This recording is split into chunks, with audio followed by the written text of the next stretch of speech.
a meditation on the 7 last words of Christ on the cross. Hear the first word. Father, forgive them. They do not know what they are doing. They do not know what they are doing. They do not know? They who killed Jesus do not know? Who is they? And it's so easy to blame others. The Romans, the crowd, Pilate, Herod, Caiaphas, they all played their part. They all conspired against Jesus, certainly. But you know, anyone who sins needs the forgiveness that came from Jesus dying on the cross. So anyone who sins plays a part in the death of Jesus. We often don't think so. We often think, well, where are we then when the kingdom of Jesus contradicts ours?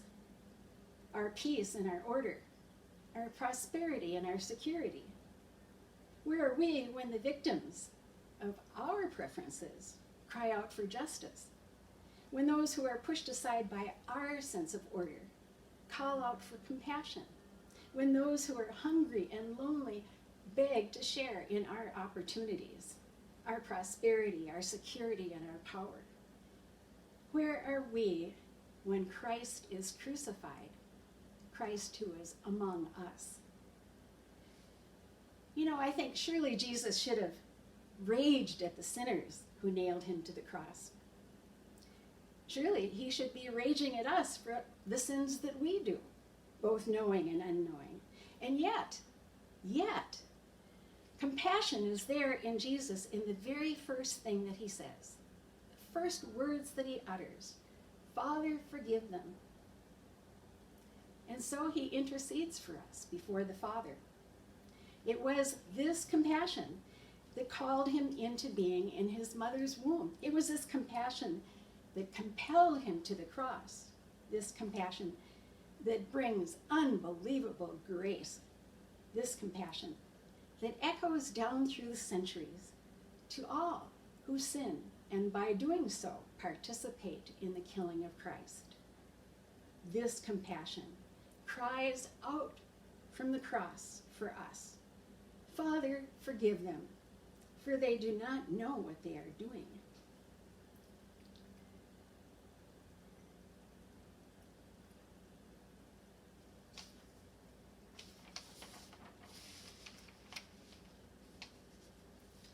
Hear the second word.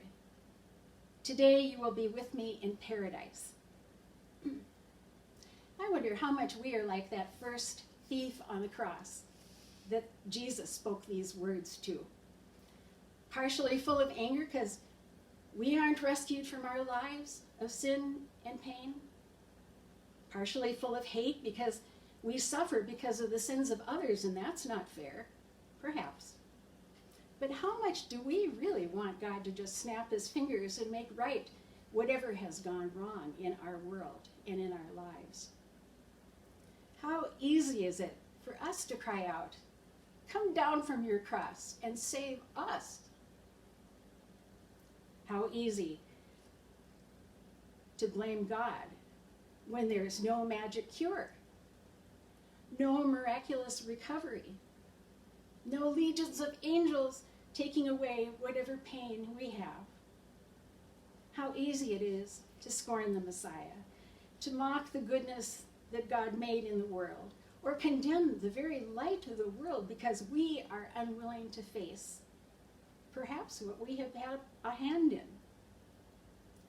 Martin Luther said, what is it that causes sin and suffering in the world? What is it that causes suffering in the world? He said, the devil, the world, and our sinful selves.